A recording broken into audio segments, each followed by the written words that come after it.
성경 말씀 보도록 하겠습니다. 사도행전 2장 41절부터 47절. 사도행전 2장 41절부터 47절 같이 읽도록 하겠습니다. 그 말을 받은 사람들은 세례를 받음에 이날에 신도의 수가 3,000이나 더하더라. 그들이 사도의 가르침을 받아 서로 교제하고 떡을 떼며 오로지 기도하기를 힘쓰니라. 사람마다 두려워하는데 사도들로 말미암아 기사와 표적이 많이 나타나니 믿는 사람이 다 함께 있어 모든 물건을 서로 통용하고 또 재산과 소유를 팔아 각 사람의 필요를 따라 나누어 주며 날마다 마음을 같이하여 성전에 모이기를 힘쓰고 집에서 떡을 떼며 기쁨과 순전한 마음으로 음식을 먹고 하나님을 찬미하며 또 온 백성에게 칭송을 받으니 주께서 구원받는 사람을 날마다 더하게 하시니라. 아멘. 오순절 성령 강림을 경험한 제자들과 성도들이 예루살렘 광장과 길거리로 나와서 복음을 전했습니다. 그날 베드로의 설교를 듣고 회개하고 세례받은 사람의 수가 3,000이나 더했더라. 성경은 그렇게 말씀하고 있습니다. 세례받고 그리스도의 지체가 되어 교회 성도의 일원이 된 사람들은 사도들의 가르침을 따라 서로 교제하고 떡을 떼며 기도하기에 힘썼습니다.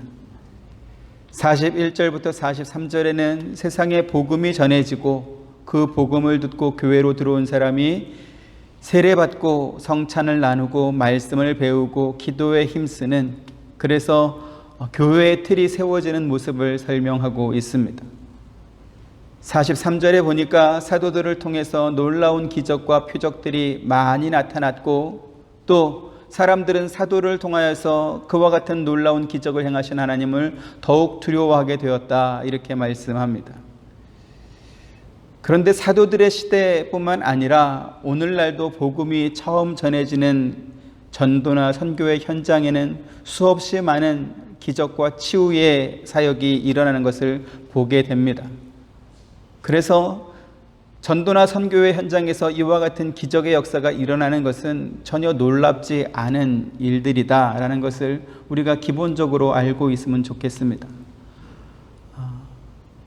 치유나 기적, 이런 것들이 일상적인 우리의 삶에서는 볼 수 없는 거기 때문에 어떻게 저런 일이 일어나냐 이렇게 신기하게 생각할 수도 있는데 사실은 그렇지 않다라는 것이죠. 하나님의 살아계심과 그분의 섭리하심을 드러내는 수단으로 이와 같은 기적과 표적, 이런 것들이 전도의 현장, 선교의 현장에서 자주 일어난다, 이렇게 우리가 알고 있으면 그러한 것들을 볼 때 놀라지 않을 것입니다. 그리고 신기하게 바라보고 거기에 마음이 확 쓸리지는 않을 것입니다. 본문에는 그것보다 훨씬 더 기적 같은 일이 벌어진 내용을 기록하고 있습니다. 그건 뭐냐면 복음을 듣고 성도가 된 사람들의 그 생활이 복음의 삶으로 실질적으로 변화된 것입니다. 병고침, 귀신 쫓김, 이러한 것들이 기적이 아니고 복음을 들은 사람이 복음의 삶으로 생활이 바뀌고 삶이 바뀌는 것, 이것이 훨씬 더 큰 기적이다라는 것이죠. 그래서 그와 같은 내용을 중심으로 교회가 어떤 기초 위에 세워진 것인가 라고 하는 것을 오늘 살펴보려고 하는 것입니다. 44절부터 45절에 믿는 사람들이 함께 지내면서 자기의 물건을 서로 통용하고 재산과 소유를 팔아서 각자의 필요를 따라서 사람들에게 나누어 주었다, 이렇게 말씀하고 있습니다. 사도행전 4장에서도 믿는 성도들이 물건을 서로 통용하고 자기의 재물을 조금도 자기 것이라고 주장하지 않았다, 그 중에 가난한 사람들이 없었다, 이러한 말씀을 또 합니다. 사도행전 4장 32절부터 35절 한 절씩 보겠습니다. 믿는 무리가 한 마음과 한 뜻이 되어 모든 물건을 서로 통용하고 자기 재물을 조금이라도 자기 것이라 하는 이가 하나도 없더라.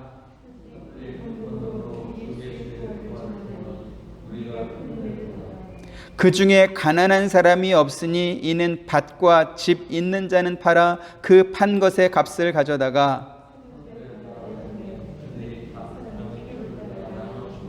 네.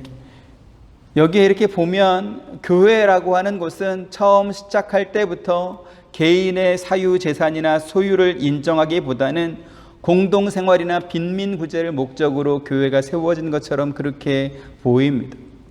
실제로 어떤 선교단체나 혹은 교회 중에서도 이와 같은 공동생활, 공동소유와 같은 그러한 모델을 따르는 그러한 것들도 있긴 합니다.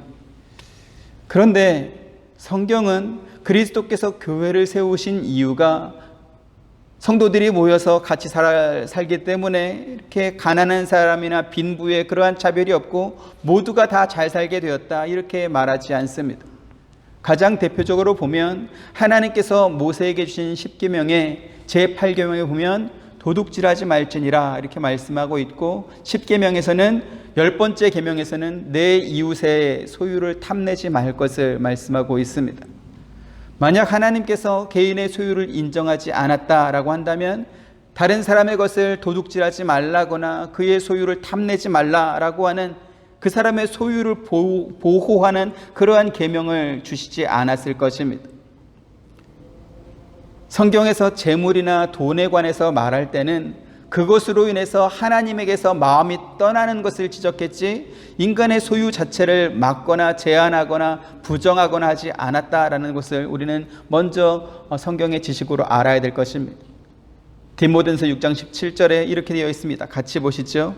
네가 이 세대에서 부한 자들을 명하여 마음을 높이지 말고 정함이 없는 재물에 소망을 두지 말고 오직 우리에게 모든 것을 후히 주사 누리게 하시는 하나님께 두며 이렇게 말씀합니다.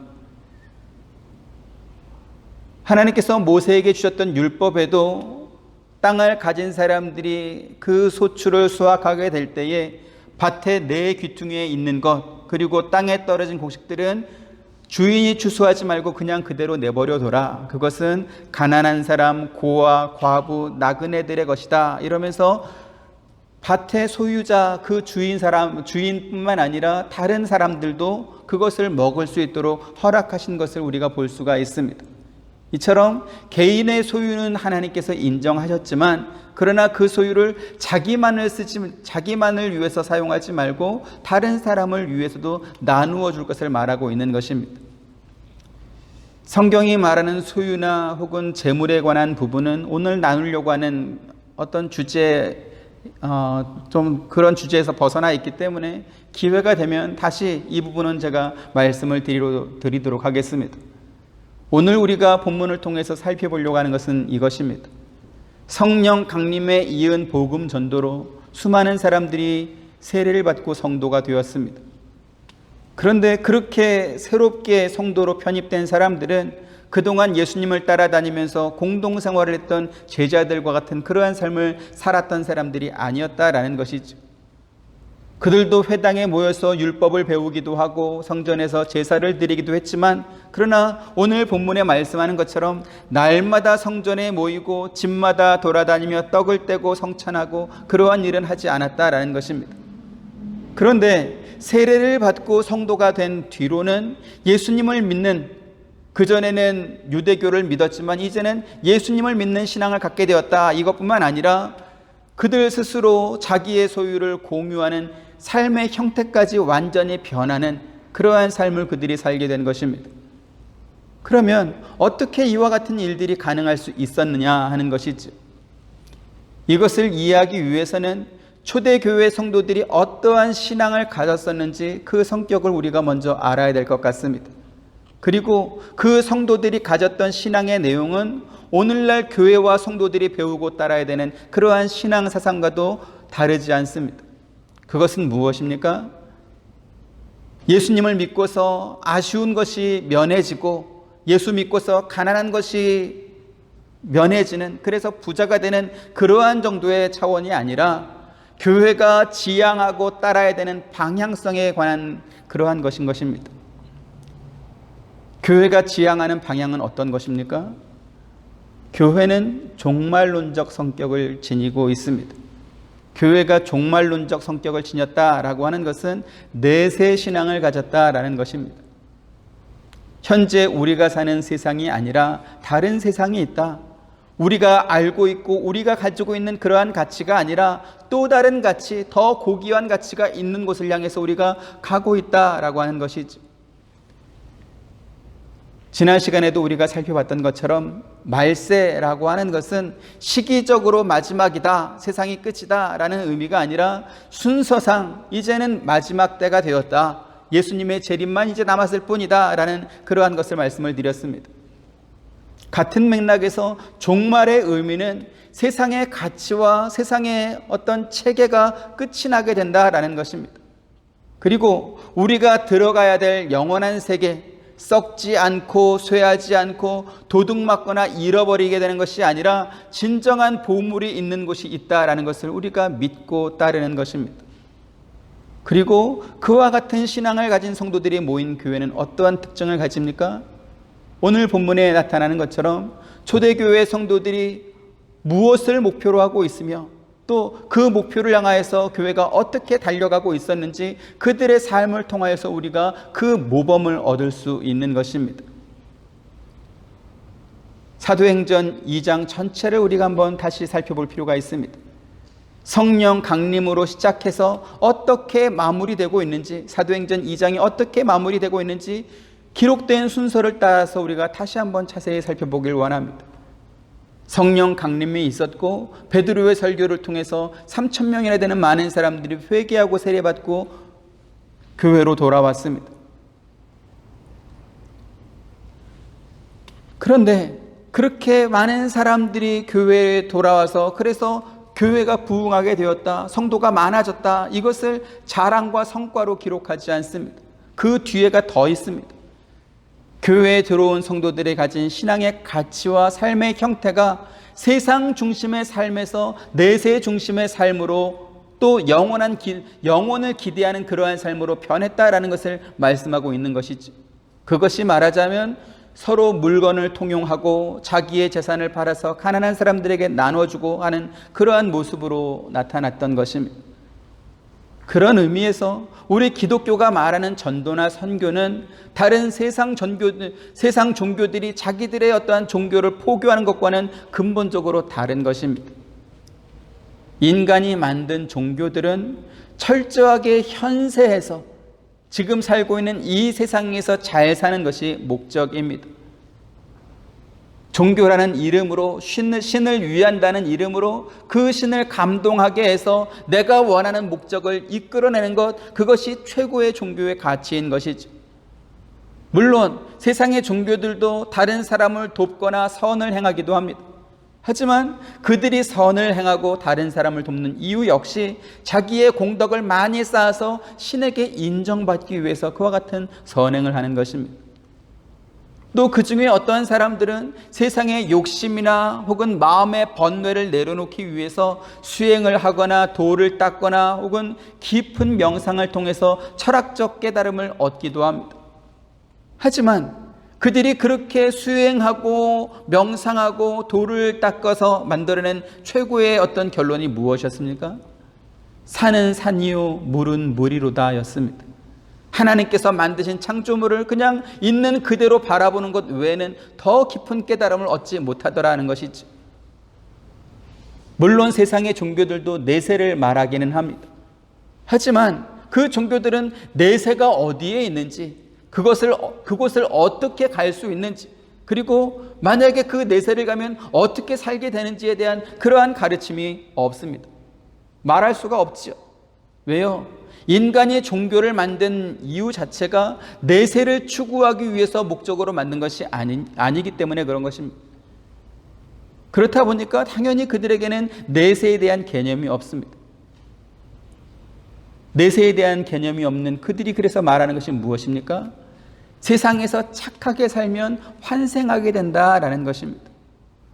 세상 종교가 내세를 말하지 않는다, 내세를 말하지 못한다, 이렇게 제가 자신 있게 말할 수 있는 이유가 바로 여기에 있습니다. 여러분, 내세는 어떤 곳이죠? 이승보다는 내세가 훨씬 더 살기 좋아야 그래야 내세일 것입니다. 만약에 내세가 이승보다 못하다. 그러면 내세가 갈 의미가 있습니까? 없습니까? 의미가 없죠. 그러면 세상 종교에서 착하게 이렇게 잘 살면 다시 환생하게 된다. 내세에 있는 것입니까? 다시 세상에 오는 것입니까? 세상에 오는 것입니다. 그러니까 내세가 더 좋으면 착하게 살면 내세에서 살게 된다. 이렇게 될 텐데 착하게 살면 환생해서 세상에 오게 된다. 그래서 영겁을 산다. 영겁은 뭐냐면 끝이 없이 계속 환생해서 세상에 살 수 있다. 이렇게 말하는 것입니다. 그들이 주장하는 대로 환생이 있다 할지라도 세상에 다시 오면 또 살다가 또 죽게 될 것인데 그러면 그게 무슨 의미가 있냐라는 것이죠. 그에 비해서 우리 기독교 신앙은 이 세상에서의 삶이 아니라 우리 주님께서 우리를 위해 예비해 놓으신 거처가 있다. 그리고 우리가 그 거처에서 살게 된다라고 하는 그러한 소망을 가르쳐주고 있는 것입니다. 요한복음 14장 1절부터 3절에 같이 한 절씩 보십니다. 너희는 마음에 근심하지 말라. 하나님을 믿으니 또 나를 믿으라.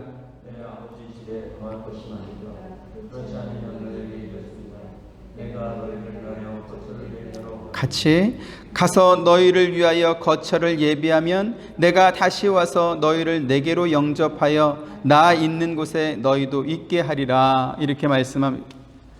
우리가 기독교 신앙을 갖게 되었다라고 하는 것은 우리의 가치, 우리가 지향하는 목표가 현재 살고 있는 이 세상이 아니라 우리가 가야 할 천국과 그곳에 계신 주님을 소망하는 것입니다. 그래서 우리는 우리의 보물이 이 세상에 있는 것이 아니라 하늘에 있고 또 하나님께서 기뻐하시고 귀하게 여기시는 것을 우리의 목표와 우리의 보물로 삼는 그러한 신앙을 우리가 갖고 있는 것입니다. 그리고 우리의 가치와 우리의 소망이 세상이 아니라 세상의 것이 아니라 하늘에 있는 것으로 바뀌었다라는 것을 대표적으로 드러낸 것이 바로 물질에 대한 태도가 변한 것입니다. 내 손에 쥐고 있는 것으로만 끝나는 것이 아니고 쥐고 있는 것을 펴는 것으로 바뀌는 것이죠. 예수님께서도 마가복음 4장에서 씨 뿌리는 비유를 통해서 이렇게 말씀하십니다. 마가복음 4장 18절 19절 한 절씩 보십니다. 또 어떤 이는 가시떨기에 뿌려진 자니 이들은 말씀을 듣기는 하되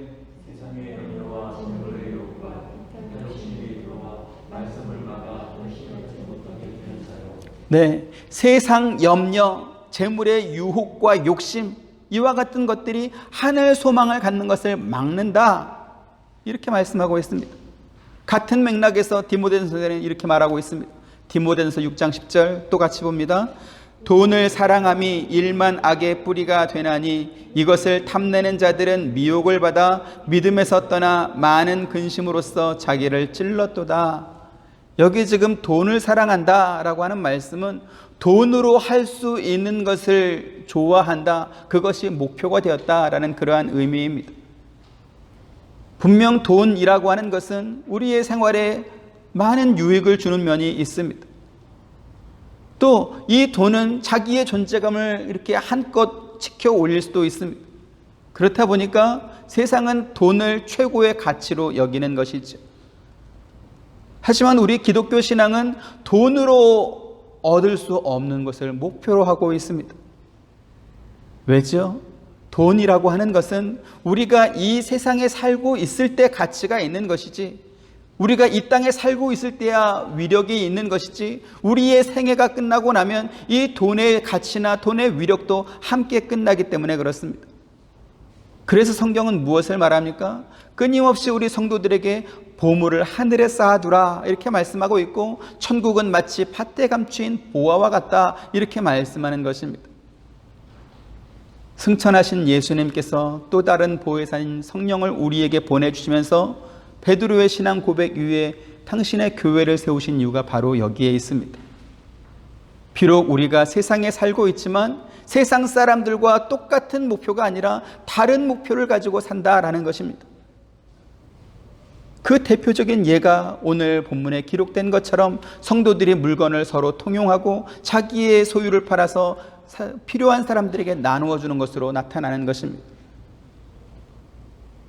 그래서 오늘날 교회가 따라야 될 어떤 모범이라고 볼 수 있는 이 초대교회를 보면 자기의 것을 나누어 준 사람이나 혹은 그것을 받은 사람이 어떤 구분이 없습니다. 있는 것을 나누어 준 사람이나 그것을 받은 사람이 세상의 기준을 가지고 잘나고 못난 형태로 이렇게 드러나지 않고 준 사람이나 받은 사람이나 똑같이 날마다 마음을 같이 하고 기뻐했다, 이렇게 말씀하고 있는 것입니다. 어떻게 이와 같은 일이 가능할 수 있죠? 교회라고 하는 곳은 세상의 것을 가지고 누가 주었다 혹은 누구는 받았다, 이런 것이 전혀 문제가 되지 않는 사람들의 모임이 바로 교회이기 때문에 그런 것입니다. 교회라고 하는 곳은 영원한 나라와 또 그 나라를 유업으로 받을 사람들이 모여서 훈련받는 곳입니다. 그리고 그와 같은 자격으로 부름받은 것에 대해서 감사하고 기뻐하는 사람들이 모인 곳, 그곳이 바로 교회인 곳이지. 서두에 교회가 종말론적 신앙을 가졌다 이렇게 말씀드렸던 것은 이제 우리 앞에 마지막 하나만 남았다, 즉 예수님의 재림과 심판을 준비하는 신앙을 우리가 가진 것이다, 이러한 의미인 것입니다. 그러면 주님 앞에 서게 될 그 심판의 자리에서 우리는 어떤 것을 가지고 평가를 받겠습니까? 그것은 세상의 성취가 아니라 하나님께서 기뻐하시는 것으로 우리가 평가받고 또 판단받게 될 것입니다. 빌립보서 2장 12절 13절 한 절씩 봅니다. 그러므로 나의 사랑하는 자들아, 너희가 나 있을 때뿐 아니라 더욱 지금 나 없을 때에도 항상 복종하여 두렵고 떨림으로 너희 구원을 이루라.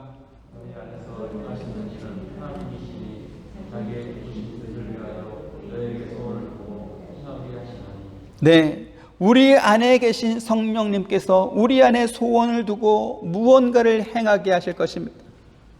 그것이 무엇이죠?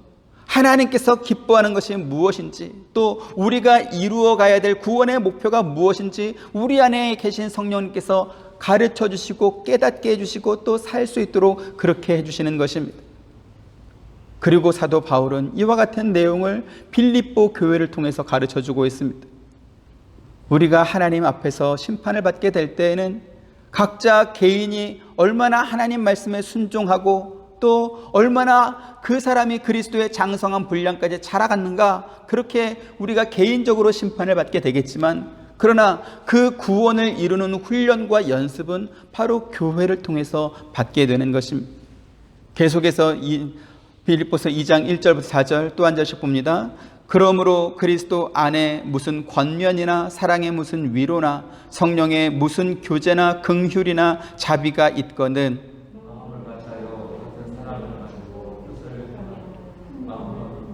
아무 일에든지 다툼이나 허영으로 하지 말고 오직 겸손한 마음으로 각각 자기보다 남을 낮게 여기고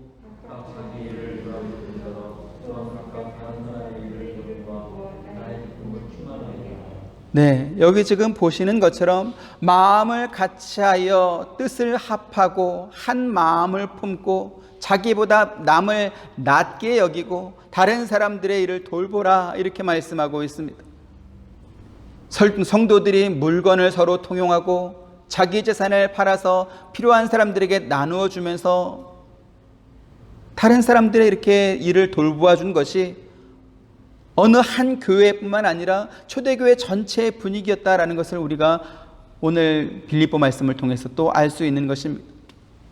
그리고 이러한 일들을 할 때에 다툼이나 허용으로 하는 것이 아니라 자기보다 남을 낮게 여기는, 밑에 받침을 잘 이렇게 봐야 됩니다. 낮게, 시옷 받침입니다. 지읒 받침이 아니고 낮게, 더 높게 여기는 그러한 마음으로 그렇게 했다라는 것입니다. 초대교회가 바로 이러한 기초 위에 세워졌습니다. 누군가가 곤란한 일을 당했을 때 성령께서 우리에게 어떤 긍휼과 자비의 마음을 주시고, 그래서 우리도 그 사람에게 어떤 사랑의 마음을 전하고 싶은 그러한 마음을 우리에게 주시고 또 그러한 마음이 우리가 생길 수 있을 것입니다. 그때 우리가 해야 될 일이 무엇입니까? 내가 가진 것이 좀 있으니, 혹은 내가 남는 게 있으니 부족한 사람에게 전달해 줘야겠다, 그렇게 가지고 주는 것, 그것은 교회가 하는 방법이 아닙니다. 내가 좀 더 가지고 있으니, 혹은 나도 부족하지만 더 부족한 사람이 있으니 내 것을 나눠줘야지, 이러한 마음을 품는 것은 교회 안에 성도들만 갖는 것이 아니고 교회 바깥에 있는 사람들도 그와 같은 일은 하는 사람들이 있기 때문에 그렇습니다. 그러면 교회에서 또는 성도들이 하는 구제와 교회 바깥에 마음 착한 사람이, 너그러운 사람이 하는 그러한 구제와 어떠한 차이점이 있을까요? 그것은 허영과 어떤 다툼이 아니라 겸손한 마음으로 구제하되 그것을 받는 사람이 나보다 훨씬 더 낫다고 여기는 그러한 마음으로 다른 사람의 일을 돌보는 것입니다. 여러분, 이것이 이해가 되십니까? 도움받는 사람이 뭐가 더 낫다라는 것이죠. 세상의 기준으로 보면 당연히 도움 주는 사람이 훨씬 더 높고 훨씬 더 나은 것 아니겠습니까? 하지만 서두에도 말씀드렸던 것처럼 교회라고 하는 것은 세상의 가치로 인정받는 것이 아니라 영원히 쇠하지 않고 없어지지 않을 것을 가치로 인정받는 곳, 그것이 바로 교회다라는 것입니다. 베드로서 1장 21절 22절 한 절씩 봅니다. 너희는 그를 죽은 자 가운데서 살리시고 영광을 주신 하나님을 그리스도로 말미암아 믿는 자니 너희 믿음과 소망이 하나님께 있게 하셨느니라.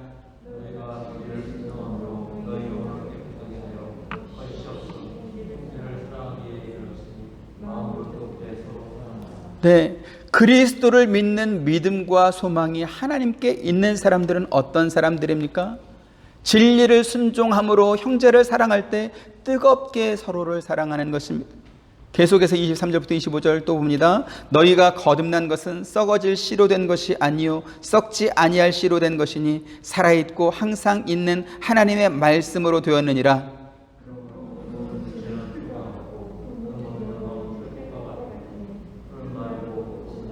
같이 오직 주의 말씀은 세세토록 있도다 하였으니 너희에게 전한 복음이 곧 이 말씀이니라. 이렇게 말씀합니다. 우리가 거듭난 것은 썩어질 씨로 된 것이 아니고 썩지 아니하고 항상 있는 하나님의 말씀으로 된 것입니다.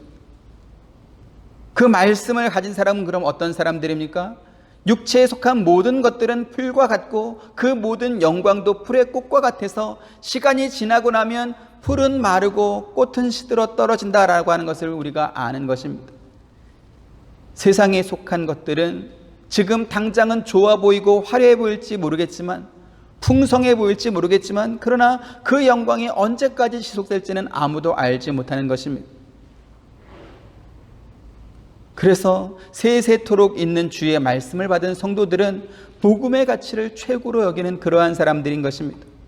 그리고 내가 지금 손에 쥐고 있는 이 영광이 풀과 같고 풀의 꽃과 같다라고 하는 것을 아는 사람들인 것이죠. 누가복음 16장에서 예수님께서 한 불의한 청지기에 관해서 비유를 말씀해 주었습니다.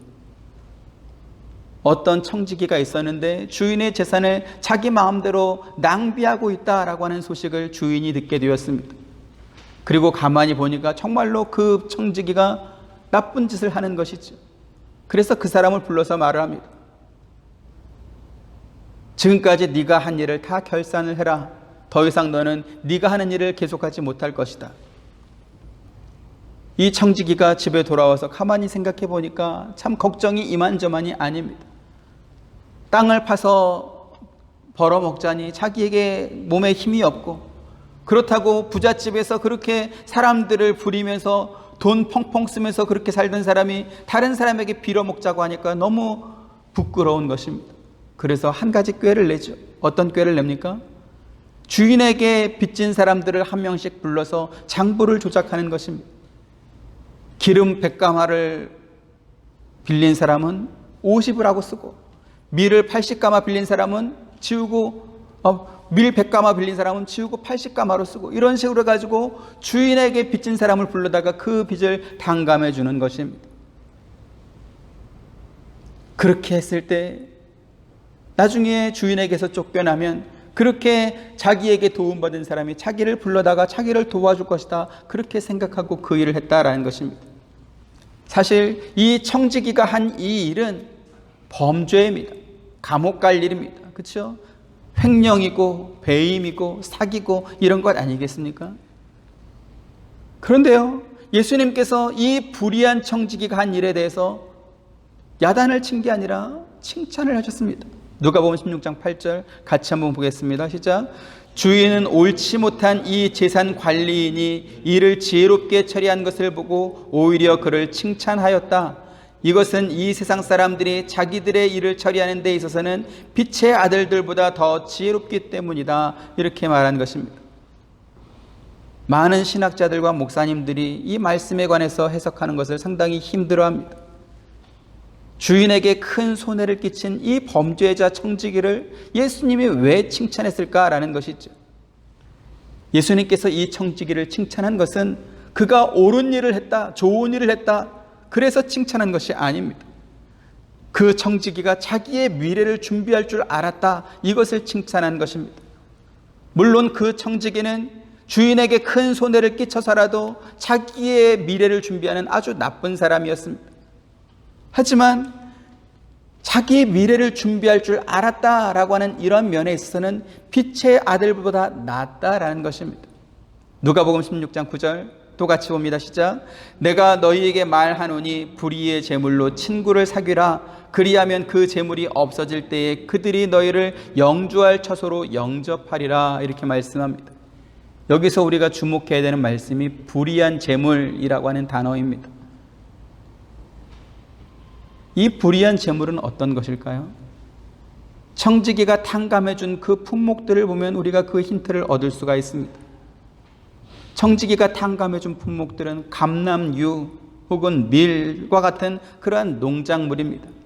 당연하겠죠. 당시의 사회가 지금처럼 이렇게 가전제품이 있고 무슨 공업품이 있고 그러한 때가 아니라 그때는 농업 축산을 했던 곳이기 때문에 그러한 때이기 때문에 당연히 농산물에 관한 것일 것입니다. 그런데요, 이 농작물이라고 하는 것이 소유가 이 청지기는 자기의 주인의 소유를 이렇게 손해를 끼친 것이지만 그러나 그 주인이 가지고 있던 그 땅은 원래 누구 것입니까? 그 주인 것입니까? 그 땅은 누가 만들었죠? 하나님께서 만들었습니다. 그러면 하나님께서 땅을 만드시고 이렇게 사람들한테 문서를 줘서 내 땅을 이제 네 소유다 이렇게 넘겨준 적은 있습니까? 없습니까? 그런 적 없습니다. 사람들이 자기들끼리 문서를 만들어서 여기서부터 여기까지는 내 땅 그러고서는 문서를 가지고 있는지 모르겠지만 하나님께서 그 어떤 사람에게도 땅 문서를 받고 자기의 창조물을 판 적이 없다라는 것입니다. 그래서 인간이 재물이라고 여기는 모든 가치와 재화의 원래 주인은 누굽니까? 하나님인 것입니다. 그래서 이 불의한 청지기만 청지기가 아니라 사실은 모든 사람들이 다 청지기와 같은 것입니다. 하지만 그 누구도 하나님의 것을 하나님의 뜻대로 사용하지 않고 자기 마음대로 사용하고 있기 때문에 예수님께서 불의의 재물이다 이렇게 말씀하는 것입니다. 그리고 이 불의의 재물은 반드시 없어질 날이 오게 될 것입니다. 결산할 때가 온다라는 것이죠. 그때가 되면 하늘도 없어지고 땅도 뜨거운 불에 타서 없어지고 말 것입니다. 그때에 이 불의의 재물로 친구를 사귄 사람들은 영원한 처소로 영접받게 될 것입니다. 더 놀라운 사실이 있습니다. 그것은 그 뒤에 나오는 말씀입니다. 16장 10절 또 같이 봅니다. 시작. 지극히 작은 것에 충성된 자는 큰 것에도 충성되고 지극히 작은 것에 불의한 자는 큰 것에도 불의하니라.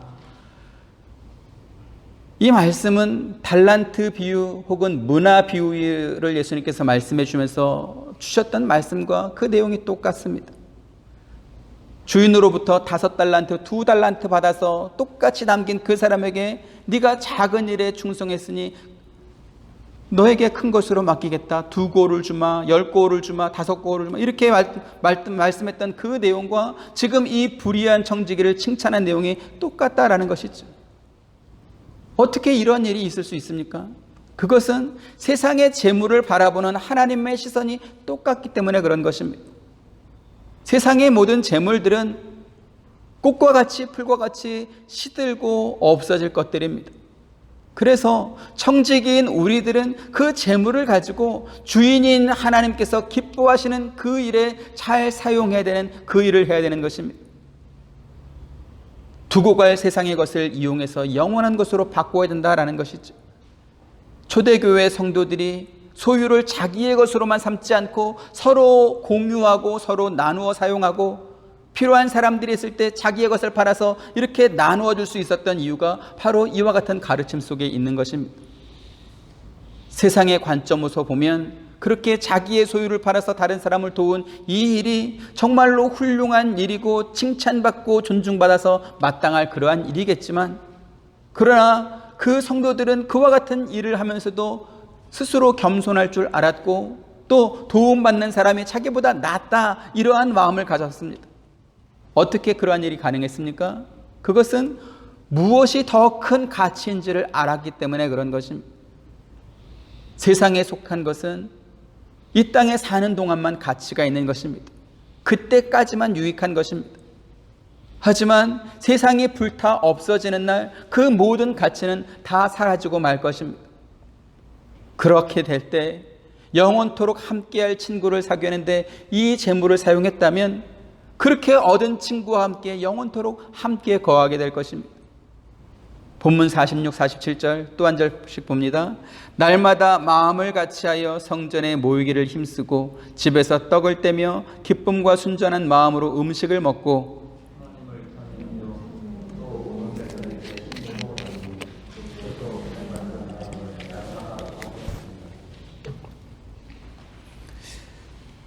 지금 이 말씀은 초대교회 부자들에게만 주신 말씀이 아니고 교회 전체에 주신 말씀입니다. 모든 물건을 서로 통용하고 재산과 소유를 팔아서 각 사람의 필요를 따라서 나누어 준 사람들이 날마다 마음을 같이해서 모이기를 힘썼다, 이렇게 말씀합니다. 그들은 성전에서뿐만 아니라 집에서도 모였고 기쁨과 순전한 마음으로 음식을 나누어 먹고 또 하나님을 찬송했습니다. 이것이 가능할 수 있었던 이유는 재물을 팔아서 사람들에게 필요를 따라 나누어줬던 이 일을 더 많이 가진 누군가, 어떤 소수의 사람들이 가져야 되는 어떤 책무가 아니라 교회 전체가 가진 그러한 신앙이었기 때문에 가능한 것입니다. 서로 같은 마음을 품었고 같은 기쁨을 나누고 함께 찬송을 하게 되었다라는 것이 이 말씀의 핵심이다라는 것이죠. 교회는 작은 일에도 충성할 수 있는 사람, 자기 십자가를 자기가 질 뿐만 아니라 다른 사람의 짐도 같이 나눠줄 수 있는 그러한 사람들이 모인 곳, 그곳이 바로 교회인 것입니다. 그래서 서신서에 보면 같은 마음을 품어라, 같은 뜻을 가졌다, 한 성령이다, 같은 성령이다, 이러한 표현이 계속 반복해서 등장하고 있습니다. 이것은 오직 구원받은 성도들이 모인 교회에서만 기대할 수 있는 그러한 신앙인 것이죠. 세상은 절대로 같은 마음, 같은 뜻이 될 수 없습니다. 세상은 철저하게 자기의 이익을 따라 움직이는 곳이기 때문에 그렇습니다. 그래서 그 이익을 따라서 어제의 동지가 오늘의 적이 될 수도 있고 오늘의 적이 또 내일의 동지가 될 수도 있는 것입니다. 하지만 성경은 무엇을 말합니까? 하지만 교회는 어떤 곳입니까? 같은 마음을 품어라, 너희가 한 성령을 받았다, 이렇게 반복해서 말씀하고 있는 것입니다. 저와 여러분, 우리 하와이 서부 장로교회가 이와 같은 교회가 되길 원합니다. 같은 성령을 받은 우리들인 것입니다. 우리의 목표가 같고 우리가 가야 하는 길이 같고 그 길의 끝에서 가장 좋은 친구로 영원토록 함께할 사람들이 바로 오늘 저와 여러분이다라는 것이죠. 우리 옆에 동료와 성도가 있음으로 인해서 오늘 내가 위로를 받고 또 그 옆에 성도가 있음으로 말미암아 우리의 기쁨과 감사가 더욱 넘치는 그러한 우리 교회가 되기를 주님의 이름으로 축원드립니다. 목표가 어디인지, 싸워야 될 대상이 누군지도 모른 채 와글와글 많이 모여있는 그 군대를 가리켜서 뭐라고 말하죠? 오합지졸이다, 그렇게 말합니다. 하지만 분명한 목표가 있고 또 자기의 등을 전우에게 맡기고 앞으로 용감하게 전진할 수 있는 그러한 군대를 가리켜서 특공대다, 특전사다, 이런 말하지 않습니까? 비록 우리 교회가 정말로 특공대처럼 소수의 인원만 모여 있지만 그러나 하나님 나라를 향하여서 마음을 같이하고 기쁨을 나누며 또 용감하게 전진할 수 있는 그러면서 우리의 사귐과 우리의 기쁨이 더욱 넘쳐나는 그러한 교회가 되기를 주님의 이름으로 축원드립니다. 초대교회가 같은 마음을 품었습니다. 오늘 우리도 같은 마음을 품고 서로 돕고 서로 위하고, 그러면서도 누가 더 잘나고 누가 더 못나고가 아니라 영원한 가치를 함께 소유하고 있기 때문에 그 소유를 향하여서, 그 영원한 가치를 향하여서 우리가 함께 갈 수 있는 그러한 교회, 하나님께서 기뻐하시고 또 우리도 영원히 기뻐할 수 있는 그러한 교회로 만들어 가기를 진심으로 축원드립니다. 은혜로우신 아버지 하나님, 감사합니다. 세상에 속한 모든 것들이 다 풀의 꽃과 같고 또 나뭇가지와 같은 시들고 없어질 것인 그러한 것임을 성경을 통하여서 우리에게 가르쳐 주셨습니다. 베드로의 설교를 듣고 회개하고 세례받고 성도가 된 사람들이 교회에 들어오자마자 그와 같은 믿음의 신앙을 가지고 자신의 삶을 바꾸어 갔다는 것을 성경을 통하여서 우리에게 보여주셨습니다. 우리가 오랫동안 신앙생활을 하고 있지만 아직도 멀었습니다. 아직도 우리는 세상에 관심이 너무 많고 내 것에 관심이 너무 많고, 그래서 하나님께서 무엇을 기뻐하시는지 그것을 찾아가기보다는 나를 위하는 그러한 욕심 많은 삶을 지금까지 살아왔습니다. 주님께서 우리에게 교회를 허락하시고 또 머리 대신 그리스도를 중심으로 지체와 성도들로 한 몸으로 엮어준 우리 하와이 서부 장로교회가 주님 기뻐하시는 교회를 만들어갈 수 있도록 인도하여 주옵시고, 겸손하게 또 다른 사람을 나보다 낮게 여기며 그렇게 아름다운 교회로 만들어갈 수 있는 우리 교회가 될 수 있도록 인도하여 주옵소서. 예수님의 이름으로 기도드립니다. 아멘. 지금은 우리 주 예수 그리스도의 은혜와 하나님의 크신 사랑과 보혜사 성령님의 감화감동 교통하심이, 하나님께서 기뻐하시는 교회를 만들어가길 원하는 사랑하는 모든 성도님들의 머리 위에와 가정과 생업과 하시는 모든 일들 가운데 지금부터 영원토록 함께 있기를 축원하옵나이다. 아멘.